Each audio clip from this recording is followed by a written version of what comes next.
Welcome back to the Bob Sullivan Show here on the LateNightSportsRadio.com.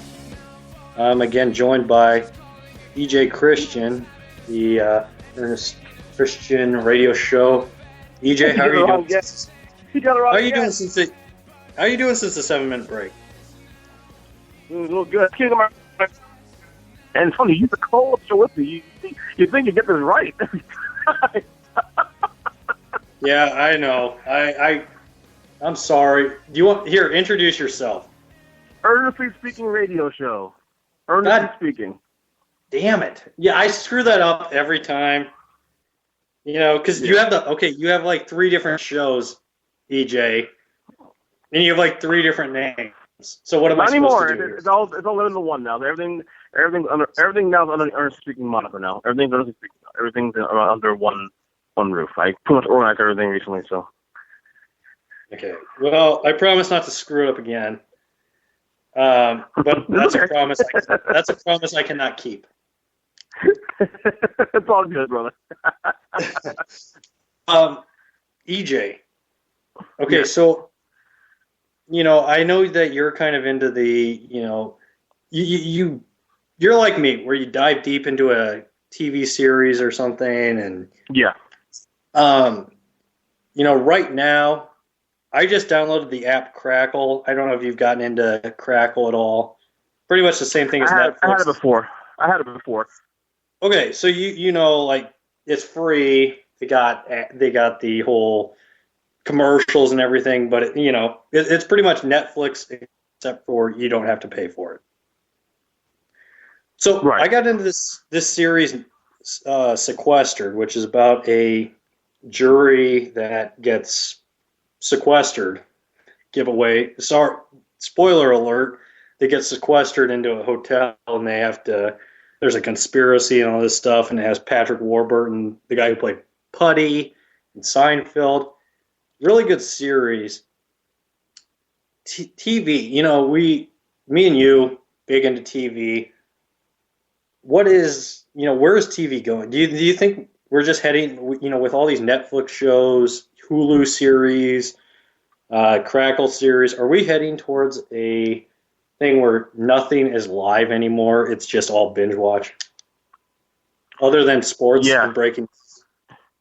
Well, it's funny because if you notice too, like Netflix, they're doing their own. They're actually doing their own series now. A lot of these companies now are starting to go the route of rather than going to the feature films now, so or feature television networks or not. Netflix now provide them now the opportunity to have their own, I guess what you call platform. And so like Orange is the New Black, for example, that's a Netflix original. House of Cards is also a Netflix original. So it's funny, like, movies to me, I'm not so much into movies anymore. Like, to me, movies to me now are so passe. Like, to me, I look at movies, it's like, there might be like 1 or 2 movies per season I might be somewhat interested in watching. And you're just waiting for them to come out on Netflix. Yeah, and you figure out of the 2 per season, maybe 1 I'm gonna want to see immediately. In theaters. To me, it's 1 a year. I think I want to see in theaters.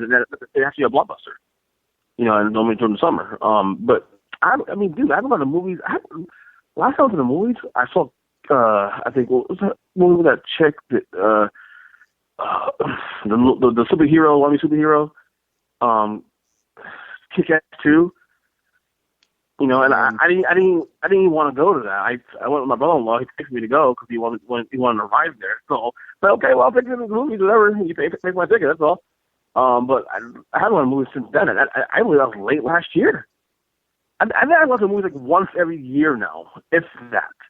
Like, I have more fun staying home watching TV shows and binging TV shows, and even my DVR too. I like, one of the things cool about the fall times, like a lot of new shows come on network TV.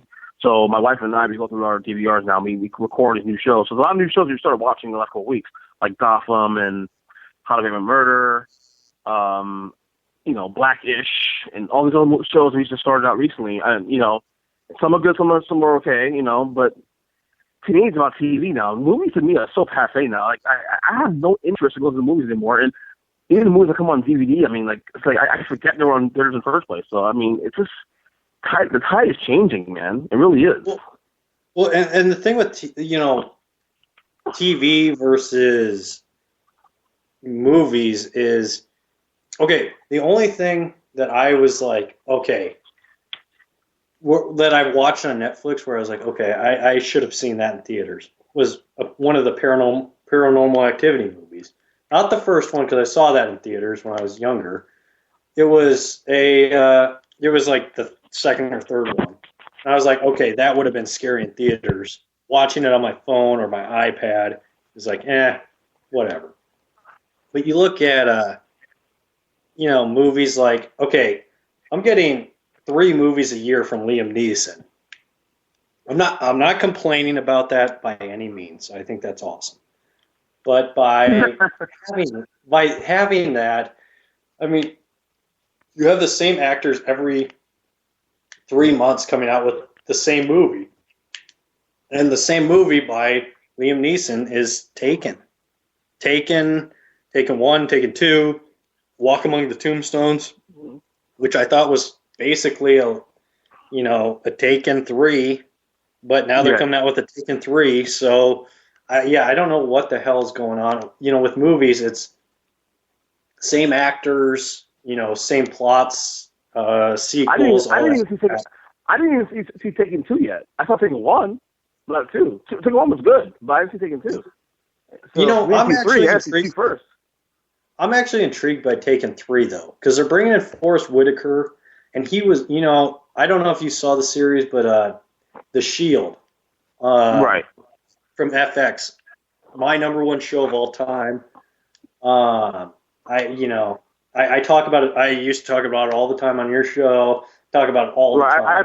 I've heard great things about that show. So, one of the greatest shows of all time. He was a great character, probably my 3rd favorite character on the show all time. And he's coming into the series, and he's playing basically the same character he played in The Shield. Right. I'm all in. I'm all in. It's basically the same plot as The Shield. Liam Neeson's a guy that doesn't play by anybody's rules but his own, which is like the main character in The Shield. I'm all in for Taken 3. And I haven't even seen Taken 2. So, okay. It takes a dumb person like me to get these movies to work. You look at these, movies and TV shows, like, even with Gotham, I was all in on Gotham, but I'm not watching it live. I have it all DVR'd. I'm waiting until the show is ended until I start watching it. You want to binge it. You want to binge it, right? Yeah, absolutely. Well, the problem with me is that my wife and I, like, for example, there's a lot of shows that her and I do watch together, and there are some shows that, like right now, the problem we're having here is the fact that, because she's a stay-home mom, and, she'll get ahead of me, like, and watch a show, and she can't wait for me to watch an episode that we're behind on, so she'll go ahead without me and watch an episode. So right now in Gotham, I'm behind 2 episodes. Actually, funny to say, like, right now, she's in the room as we speak watching Gotham, but right now I'm watching Sunday Night Football. So, and here's the problem. And Bob, we spoke about this before on your show for many years now. One of my biggest issues with TV shows now is that this time of year gets harder because the NBA starts in 2 weeks, less than 2 weeks now. So the NBA is an every night sport, and I'm an NBA junkie. Granted, there'll be nights I'll miss some games, but I hardly miss Heat games anyway. Plus there's a lot of marquee games on every couple of nights. It's hard for me to catch them on shows between November and say May or June. That's why I always go into hibernation mode for June, July, and early August, because that's the only time I had to really watch my TV shows. If you work in media, it's really hard, and I'm always writing, I'm always doing radio stuff, so I'm always busy. So the only time I really have to really catch any of my shows is really in the summertime. Well, before we get into the Heat, which is something I do want to talk about. Good. It's fun to watch. The Heat. Yeah, great. Yeah, it's great conversation. Great to talk about. You look at the, along with TV and movies and all that. Um, you know, these TV shows. What do you think it is? Okay, these TV stations like FX, AMC, Showtime, Right. HBO. They're coming up. The shows on those have long lasting. They're long lasting, but they have compact seasons.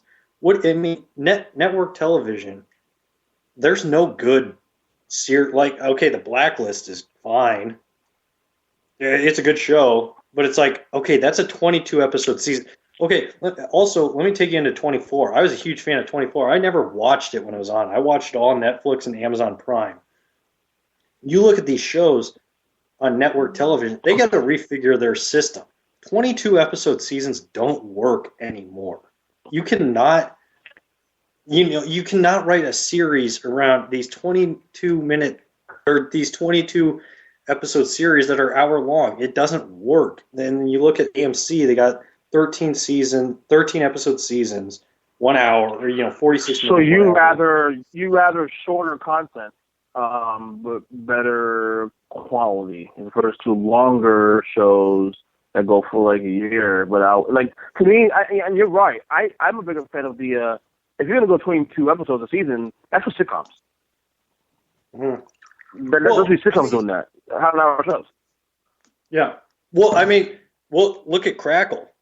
I mean, their original series are 30-minute shows.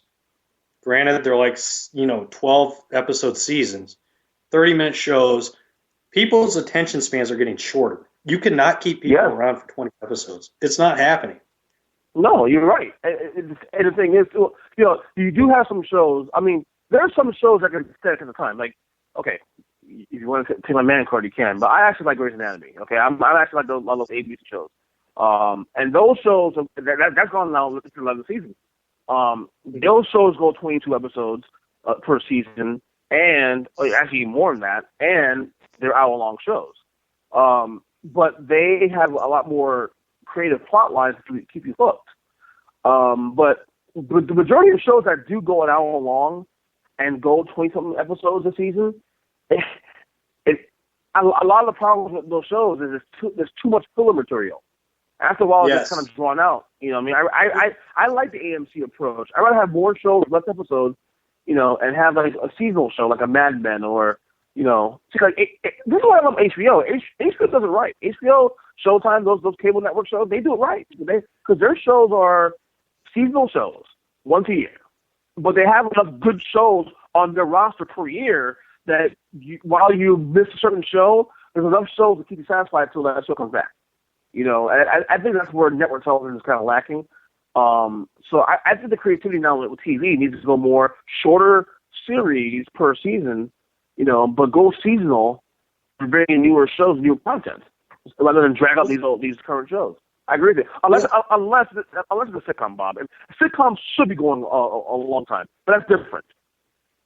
But I agree with that. I'm not arguing that. I'm arguing like 24. Okay, they did it right this season, 24.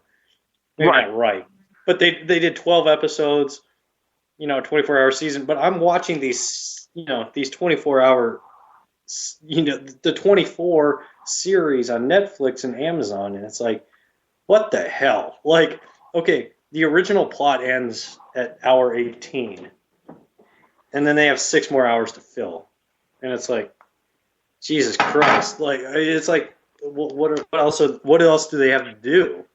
And then they come up with another conspiracy that they have to fill this last 6 hours. And you look at like Hell on Wheels on AMC, which is one of my favorite shows. The Shield. AMC is killing it in terms of like network television shows. AMC is killing it. You know what it is? Between Mad Men and Walking Dead, they're killing it. They're doing a great job. Well, and Breaking Bad. I mean, you look at AMC. It's like, okay, the perception of AMC shows versus the perception of Fox shows is, unbelievable. Like you look at a Fox show, when there's a preview for that during like the Super Bowl or something like that, you're like, oh my God, who the hell's going to watch that? And you look at an AMC show when it's previewed during, like, even *Halt and Catch Fire*, like that was a fine show, but you see it during a preview of Mad Men or a showing of Mad Men, and you're like, oh my god,